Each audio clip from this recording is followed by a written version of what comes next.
We're at an interesting time in the season. We're 4 games in here. You get the sample size of 4 games of our fantasy teams, trying to make something of it.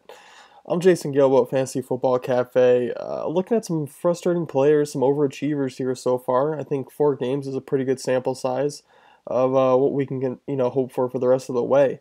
Um, Starting things off with some sell high guys, Jeremy Hill. Of course, it's not a true sell high because you can't get a ton for him, but you should be able to get a more consistent player in return.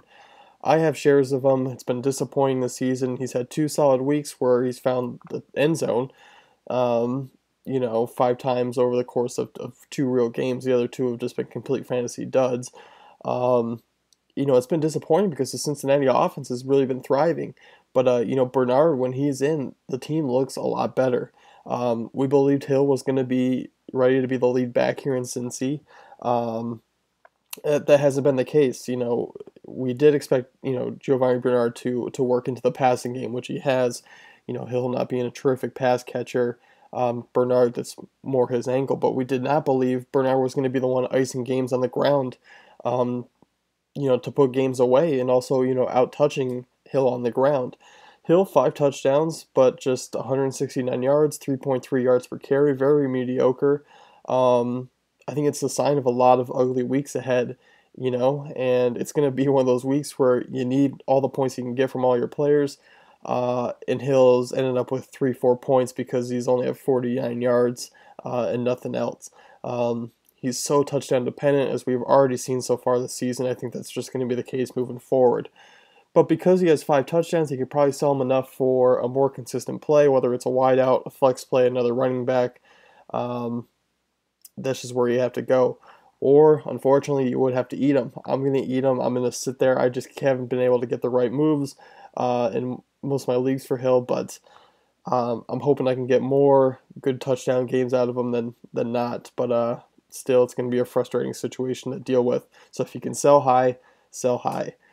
Um, Vincent Jackson, good time to sell right now. 10 receptions, 147 yards, and a touchdown against Carolina. A lot of it coming in garbage time with Winston. Winston's been incredibly inconsistent. He's looked awful. Um, of course, he had 9 catches in 3 games, and that was with Mike Evans hobbled, Austrian Seferian Jenkins. He had the one big game and went missing, or he's injured. Um, Jackson, it's an obvious inconsistency going forward. Yeah, he had a monster line against Carolina, but Mike Evans is still the number one, still going to get the targets. Doug Martin being worked in nicely. Jackson going to be very inconsistent. I'm hoping Jackson has a nice week against Jacksonville because that's just going to add to the value moving forward. And this is, if he has a decent game where he puts up, 5 or 6 receptions, 80 yards, maybe a score or not, even without the score, it's still a decent line. It's not going to be the case going forward a lot of the weeks. So he'll be a terrific selling play. You could sell him as a rebound wide receiver too from this season, but that's just not what he is. So definitely a good one to sell. Devonta Freeman, Atlanta, 6 touchdowns in the last 2 games. Looks like a true number one when he's out there. If I own him, I'm going to toss him out, see what I can get for him. I'm not saying, he's a definite sell high and get rid of him. See what you can get. Tevin Coleman going to be healthy this week. You saw reports saying Freeman going to get 20 touches or so, which is still solid, but still not going to be the volume that we had in the last 2 weeks. I'm really hoping he puts up a decent line against Washington. Although it's not that favorable of a matchup. Washington's rush defense is pretty solid this season, but that will also add more to the value. He's a great PPR guy. He works well in the passing game. I may more likely, hold on to him there in PPR leagues, but standard formats, I'm tossing him out, see what I can get for him. So, selling or buying low, Peyton Manning. He's been kind of lost here this season. I've seen a couple leagues people throw him out there, see what they can get for him.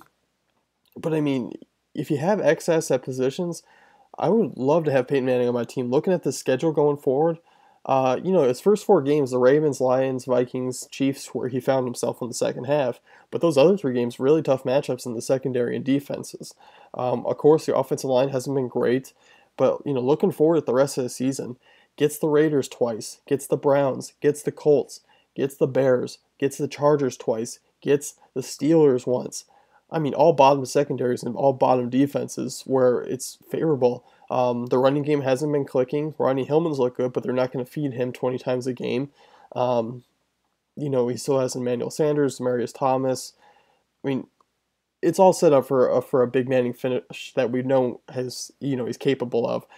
Yeah, he's old, he's up there in age, his shoulder's ready to fall off at any minute.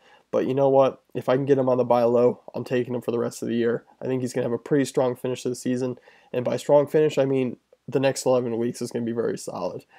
Eddie Lacy, yet to cross 100 yards this season, just one touchdown on the ground. Pretty disappointing for his average draft position, but he's rushing on 4.6 yards per carry. There's no sign of him being hindered by the ankle, especially last week. You figure one of those weeks, he left very early against Seattle. They are average games for what we expect from Lacy because of where we drafted him at, first round running back. People arguing within the top four, which I have no problem with.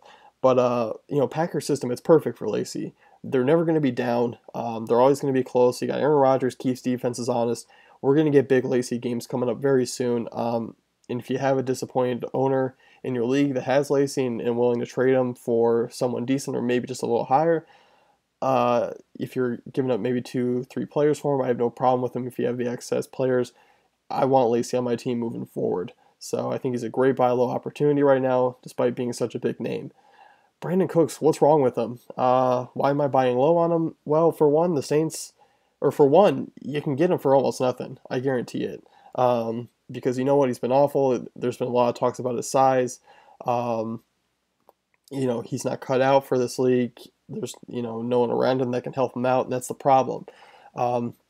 Cooks, he's not a number one wide receiver on this team. They can't treat him like one because you know what? While the running game has been good in New Orleans, it's not enough of a threat to take away from safeties just locking in on Cooks, which has been the thing this whole season. There's no Jimmy Graham to spread the middle of the field and keep the pressure off Cooks. He's not that type of wide receiver to handle that type of look from and focus from a defense. But we're looking at Willie Snead coming in with a reputation, building a nice reputation of being the Saints wide receiver too. Very early to tell. It's all just speculation, of course. But you still got to like Drew Brees. You can't knock him out. He's still a top quarterback in this league. Looked very good against Dallas at not 100%. He's still very capable of making Cooks into a decent wide receiver. So looking forward, you can probably get him for cheap. And I think there's nowhere to go but up. I do like taking the risk of landing him and seeing what you can get for him for the rest of the season because I think it is going to be a better finish, likely in the second half, which is really what you're aiming for with the strong finish from Cooks. So I definitely like that grab. Great buy low target because really get him for nothing. That's going to do it for week 5 here. Looking at the buy low and sell highs. Good luck.